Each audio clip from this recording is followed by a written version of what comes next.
Friends, ഇന്ന് ഫെബ്രുവരി 23, 2026. ഇന്നത്തെ ദിവസം എനിക്കുണ്ടായ ഒരു വലിയ സന്തോഷം പറയാനാണ് ഞാൻ ഈ വീഡിയോ ചെയ്യുന്നത്. ഞാനിന്ന് രാവിലെ എൻ്റെ ഹസ്ബൻഡിനെ ജോലി സ്ഥലത്ത് കൊണ്ടുവിട്ടിട്ട് വണ്ടിയുമായിട്ട് തിരികെ വരുന്ന സമയത്ത് നമ്മുടെ കോവളം ആഴാകുളം അമ്പലത്തിൻ്റെ ആ ജംഗ്ഷനിൽ എത്തുമ്പോൾ ഒരു തലയിലൊരു വലിയ നമ്മൾ ഈ അച്ചാറൊക്കെ വാങ്ങുമല്ലോ കടയിൽ നിന്ന്, കല്യാണത്തിനൊക്കെ വലിയ ഇത്ര പൊക്കമുള്ള കുപ്പി, അതിലൊരു കുപ്പി തലയിൽ കയറിയിട്ട് കുറേ ദിവസമായിട്ട് തലയിലായിട്ട് ഒരു പട്ടി നടന്നു പോകുന്നു. അപ്പോൾ അതിൻ്റെ റോഡ് സൈഡിലുള്ള ചേട്ടന്മാരെല്ലാം കൂടെ ഇതിനെ പിടിച്ച് എടുത്തു കൊടുക്കാനായിട്ട്, അവരൊന്നും അത്ര എക്സ്പെർട്ടല്ല എങ്കിലും അവർക്ക് കണ്ടപ്പോൾ പാവം തോന്നിയിട്ട് അവരൊന്ന് പിടിക്കാൻ ശ്രമിച്ചു. അപ്പോൾ ഇവ ഒന്ന് കുതറി പോയപ്പോൾ ഇവർ പേടിച്ചു പോയി. കാരണം അവർ അതിൽ അത്ര അഗ്രഗണ്യരല്ലല്ലോ. അങ്ങനെ അപ്പോഴാണ് ഞാൻ ഇങ്ങനെ പാസ് ചെയ്തു വരുന്നത്. അപ്പോൾ നമുക്ക് പൊതുവെ കുഞ്ഞുങ്ങളോട് ഭയങ്കര വലിയ ഇഷ്ടമായതുകൊണ്ട് ഞാൻ പിന്നെ ഒന്നും ആലോചിച്ചില്ല. അപ്പോൾ തന്നെ അവിടെ ലെഫ്റ്റ് സൈഡിലൊരു കുരിശടിയും ഒരു ക്രിസ്ത്യൻ ചർച്ചും ഉണ്ട്. ഈ സ്ഥലം അറിയാമെന്നുള്ളവർക്ക് അത് പെട്ടെന്ന് മനസ്സിലാവും. അവിടെ ഞാൻ വണ്ടി പാർക്ക് ചെയ്തിട്ട് ഇറങ്ങി ഓടുകയാണ് ചെയ്തത്. പിന്നെ ഒന്നും ആലോചിച്ചില്ല.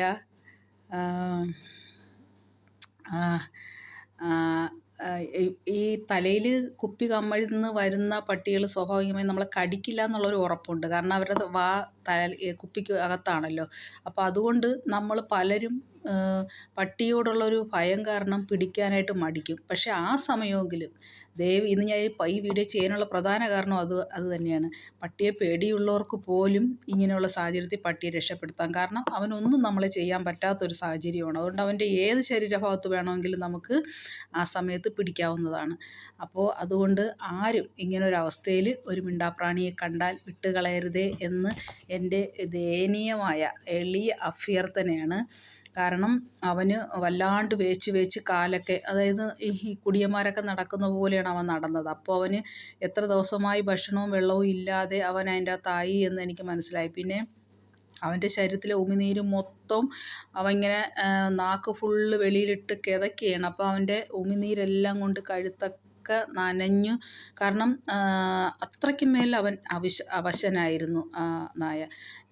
അപ്പോൾ അവിടുന്ന് എനിക്ക് ചില പട്ടികളെ നമുക്ക് ഉദ്ദേശിക്കുന്ന രീതിക്ക് രക്ഷപ്പെടുത്താൻ പറ്റത്തില്ല. എങ്കിലും ഞാൻ രണ്ടും കൽപ്പിച്ച്, ചേട്ടന്മാരെ വിടരുതേ, ഒന്ന് അതിനെ രക്ഷപ്പെടുത്തി വിടണേ എന്ന് പറഞ്ഞുകൊണ്ടാണ് ഞാൻ റോഡ് ക്രോസ് ചെയ്ത് വന്നത്. അപ്പോൾ എന്തോ ഒരു ഭാഗ്യമെന്ന് പറയാം. ആ സൈഡിൽ തന്നെ ഒരു ചെറിയ പിക്കപ്പ് പാർക്ക് ചെയ്തിട്ടുണ്ടായിരുന്നു. അതിൻ്റെ ലെഫ്റ്റ് സൈഡിലായിട്ട് ഒരു ബൈക്കും പാർക്ക് ചെയ്തിട്ടുണ്ടായിരുന്നു. അപ്പോൾ ഇതിൻ്റെ രണ്ടിൻ്റെയും ഗ്യാപ്പിൽ കൂടെയാണ് ഈ ചേട്ടന്മാരുടെ കയ്യിൽ നിന്ന് എസ്കേപ്പായി ഓടിയത്. പക്ഷേ അതുവഴി അപ്പോൾ സാധാ വഴിയെ പോകുന്ന പോലെ പെട്ടെന്ന് അവന് പാസ് ചെയ്യാൻ പറ്റാത്തത് കൊണ്ട് അവിടെ ഒന്ന് സ്ട്രക്കായി. അപ്പോൾ ആ സമയം ഞാൻ കറക്റ്റായിട്ട് ഉപയോഗിച്ചു. അവൻ്റെ കഴുത്തിനൊരു പിടി പിടിച്ചു. അവൻ ഭയന്ന് അലറി വിളിച്ചു. അവൻ ടേൺ തിരിഞ്ഞു വന്നു. 1ഉം 2ഉം ഒക്കെ പോയി. അത്രയ്ക്ക് അവൻ ഭയന്നു. വല്ലാതെ നിലവിളിച്ച്, കൊച്ചുകുട്ടികൾ വിളിക്കും പോലെ. പക്ഷേ സാധാരണ എനിക്ക് വിളിച്ചാൽ പാവം തോന്നും. പക്ഷേ അപ്പോൾ എനിക്ക് വിട്ടാൽ പിന്നെ അവനെ ജീവിതത്തിൽ കിട്ടത്തില്ല. അല്ലെങ്കിൽ അവൻ കുതറി ഓടുന്ന തന്നെ റോഡിലേക്ക് ആയിരിക്കും. കാരണം അവൻ റോഡിൻ്റെ മധ്യത്തിലൂടെയാണ് വേച്ച് വന്നത്. അപ്പോൾ അതുകൊണ്ട് വണ്ടി ഇടിക്ക് ഉറപ്പായിട്ട് അവൻ ചാവും. അതുകൊണ്ട് ഞാൻ പിടിവിട്ടില്ല. ഈ സമയം ആദ്യം ശ്രമിച്ച ചേട്ടന്മാരെല്ലാവരും കൂടെ വന്നു. എല്ലാവരും കൂടെ ഹെൽപ്പ് ചെയ്തു. കത്തിയും ചെറിയ പേനാക്കത്തിയും ഒക്കെ ആയിട്ട് എല്ലാവരും വന്നു. പക്ഷെ അതുകൊണ്ടൊന്നും അത് കുപ്പി ഇറക്കാൻ പറ്റിയില്ല. കുപ്പിയുടെ വായ്ക്ക് നല്ല കട്ടിയുണ്ടായിരുന്നു. പിന്നെ ഒരു കത്രിക കൊണ്ടുവന്നു, വലിയ കത്രിക. അതിലും കട്ടായില്ല. പക്ഷേ പിന്നീട് ആ കത്രിക ഉള്ളിൽ കയറ്റി ഇങ്ങനെ ഡിസ്റ്റൻസ് ഇട്ട് പിടിച്ചിട്ട് പതിയെ വാക്കത്തിയിട്ട് അറുത്തെടുക്കുകയാണ് ചെയ്തത് ഭാഗ്യത്തിന്. അപ്പോൾ അതിൽ ഒരു അറിഞ്ഞൂടാത്തൊരു ചേട്ടൻ പെട്ടെന്നുള്ളൊരു വെപ്രാളത്തിന് 2 ചേട്ടന്മാർ മാറി കുപ്പിയിലെ നടുക്ക് ഭാഗം കീറി. അവിടെ ആകുമ്പോൾ കട്ടി കുറവാണല്ലോ, പെട്ടെന്ന് ബ്ലൈഡ് വെച്ച് വരച്ചാലും കീറും. അപ്പോൾ എനിക്ക് പറയാനുള്ളത്, ആരും ആദ്യം ഇതിൻ്റെ കുപ്പീൻ്റെ മേൽഭാഗം ഒരു കാരണവശാലും കട്ട് ചെയ്യരുത്. അങ്ങനെ കട്ട് ചെയ്താൽ കടിക്കുന്ന പട്ടിയാണെങ്കിൽ നമുക്ക് പിന്നെ അവനെ രക്ഷപ്പെടുത്താൻ വലിയ ബുദ്ധിമുട്ടായിരിക്കും. അതുകൊണ്ട് ആരും കുപ്പിയുടെ മേൽഭാഗം കട്ട് ചെയ്യരുത്. നമ്മൾ ആ കഴുത്തിൽ കുരുങ്ങി കിടക്കുന്ന കുപ്പീൻ്റെ ആ കട്ടിയുള്ള വക്കാണ് നമ്മൾ അറുത്ത് മാറ്റി രക്ഷപ്പെടുത്തേണ്ടത്. പിന്നെ ശ്രദ്ധിക്കേണ്ട ഒരു കാര്യം, ഫസ്റ്റ് ഞാൻ പട്ടിയെ ഹോൾഡ് ചെയ്ത സമയത്ത് വേറൊരു ചേട്ടൻ വന്നിട്ട് ഈ കുപ്പി വലിക്കുകയാണ്, അതിശക്തമായിട്ട് വലിക്കുകയാണ്. അപ്പോൾ കുപ്പി ഇവിടെ കഴുത്ത് ലൂസായിരിക്കുമല്ലോ, വണ്ണം കുറവാണല്ലോ, ഇങ്ങോട്ട് വരുംതോറും തലയ്ക്ക് വണ്ണം കൂടി വരും. പ്രത്യേകിച്ച് ഇതാ ഈ ഭാഗം വരുമ്പോൾ നമ്മളെ തലയ്ക്ക് ഇത്തിരി വണ്ണം കൂടും. അതുപോലെ പട്ടിക്കും ഈ ചെവിയുടെ ഭാഗം വരുമ്പോൾ കുറച്ച് വണ്ണം കൂടുതലാണ്. അപ്പോൾ ഇവിടെയുള്ള ആ അളവ് പോരാ ഇവിടെ വരുമ്പം കുപ്പിക്ക്. അപ്പോൾ ഇവിടുന്ന് ഈസി ആയിട്ട് ഇതുവരെ വരും, പിന്നെ കുപ്പി അവിടെ ടൈറ്റായി. അപ്പോൾ അവൻ വല്ലാതെ വേദന കൊണ്ട് ബുദ്ധിമുട്ടി. കുറച്ച് നേരത്തേക്ക് അവൻ്റെ സൗണ്ടൊന്നും ഇല്ലായിരുന്നു. അപ്പോൾ എനിക്ക് അപകടമാണെന്ന് മനസ്സിലാക്കി ഞാൻ പെട്ടെന്ന് തന്നെ ആ കുപ്പി വീണ്ടും ആ കഴുത്തിലോട്ട് തള്ളി വീണ്ടും താഴേക്ക് ഇറക്കി. കാരണം അല്ലെങ്കിൽ അവന് ശ്വാസം മുട്ടും, ഇവിടെ ഇറുകിയിട്ട് ചിലപ്പോൾ ഞരമ്പൊക്കെ പ്രശ്നമാവാൻ സാധ്യതയുണ്ട്. അപ്പോൾ പട്ടിയെ രക്ഷിക്കുന്നവർ ഇതും ശ്രദ്ധിക്കുക. നമ്മളപ്പോൾ പട്ടിയെ രക്ഷപ്പെടുത്തി വിടാനുള്ള ഒപ്രാളത്തിൽ കുപ്പി മുകളിലേക്ക് വലിക്കുമ്പോൾ വരുന്നു എങ്കിൽ കുഴപ്പമില്ല. പക്ഷേ പകുതി വന്നിട്ട് ജാം ആവാനുള്ള സാധ്യതയുണ്ട്, വണ്ണമുള്ള മുഖമാണെങ്കിൽ. അങ്ങനെയാണെങ്കിൽ ഒരു കാരണവശാലും പിന്നെയും നിങ്ങൾ വലിക്കാൻ ശ്രമിക്കരുത്. വീണ്ടും താഴ്പോട്ട് കഴുത്തിലേക്ക് ആക്കിയിട്ട് കത്രികയോ എന്തെങ്കിലും ആയുധം വെച്ച് അത് കട്ട് ചെയ്ത് മാത്രം അതിനെ രക്ഷപ്പെടുത്തുക. അപ്പോൾ എനിക്ക് ആ സമയത്ത് എനിക്ക് മനസ്സിലായി, പലർക്കും അതിൻ്റെ ഒരു ടെക്നിക്ക്, അത് എങ്ങനെയാണ് അവൻ രക്ഷപ്പെടുത്തണമെന്ന് അറിയില്ല എന്ന്, പുരുഷന്മാർക്ക് പോലും പയ്യന്മാർക്ക് പോലും ചെറുപ്പക്കാർക്ക് പോലും അറിയില്ല എന്ന് എനിക്ക് മനസ്സിലായി. നമ്മൾ ഈ പട്ടികളുമായിട്ട് ഇങ്ങനെ വർഷങ്ങളായുള്ള ഇടപഴക്കം കൊണ്ട് നമുക്ക് അത് അറിയാമെന്നേ ഉള്ളൂ. അപ്പോൾ അതുകൊണ്ട് എല്ലാവരും ഒരു മിണ്ടാപ്രാണി ഏതെങ്കിലും ഒരു കുപ്പിക്കകത്ത് തലയായിപ്പോയാലും കുടത്തിലോ ബക്കറ്റിലോ ഇങ്ങനെയൊക്കെ ആയിപ്പോയാലും ദയവേത് നിങ്ങൾ അവരെ രക്ഷിക്കാതെ കണ്ണിൽ കണ്ടാൽ വിടരുത്. പിന്നെ ആവട്ടെന്ന് പോലും ചിന്തിക്കുക. കാരണം അവൻ 2 ദിവസം കൂടി കഴിഞ്ഞിരുന്നെങ്കിൽ ചത്തുപോകുമായിരുന്നു എന്ന് തോന്നുന്നു. കാരണം കുപ്പി മാറ്റിക്കഴിഞ്ഞപ്പോൾ അവൻ്റെ ഗംസ് ഞാൻ നോക്കിയ സമയത്ത് എല്ലാം നല്ല വെളുത്തിരിക്കുന്നുണ്ടായിരുന്നു.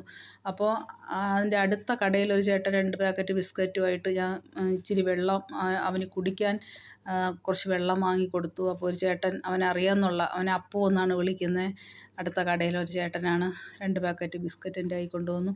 പക്ഷേ ഞാൻ അവനെ കുറേ നേരം ആദ്യം ഒന്ന് കാമാവണം, കാരണം അവൻ വല്ലാതെ ഭയന്ന് നടന്നതാണ്. അപ്പോൾ അവനെ ഒന്ന് തലയിലൊക്കെ തട്ടി ശരീരത്തിലൊക്കെ തടവി ഒന്ന് കാമാക്കി. പക്ഷെ അവൻ ഒട്ടും കാമാവുന്നില്ല. കാരണം അവൻ്റെ നാക്കൊക്കെ വെളിയിലിട്ട് അവൻ ഇങ്ങനെ കിതയ്ക്കുകയാണ്. അവൻ ആ വെള്ളം ഒന്ന് തൊട്ട് നോക്കുകയോ ആ ബിസ്ക്കറ്റ് ഒന്ന് മണപ്പിക്കുകയോ ഒന്നും ചെയ്തില്ല.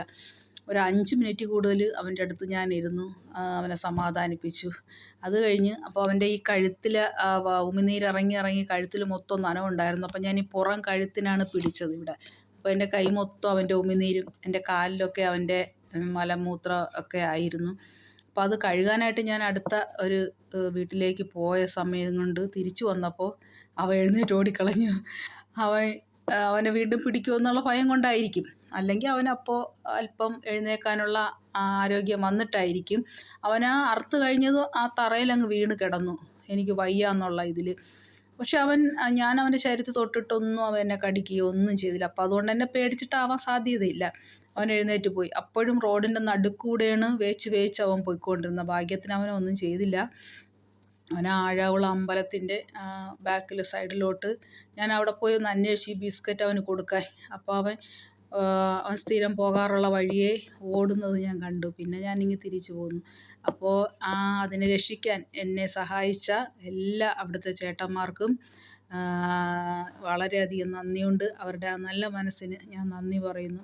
ഇനി ഇതുപോലെ എവിടെയെങ്കിലും കണ്ടാൽ നിങ്ങൾ അതിനെ ഒന്ന് രക്ഷപ്പെടുത്താനുള്ള മനസ്സ് കാണിക്കണം എന്നൊരു അഭ്യർത്ഥന വീഡിയോ കാണുന്ന എല്ലാവരോടും പറഞ്ഞുകൊണ്ട് എല്ലാവർക്കും എൻ്റെ നന്ദി.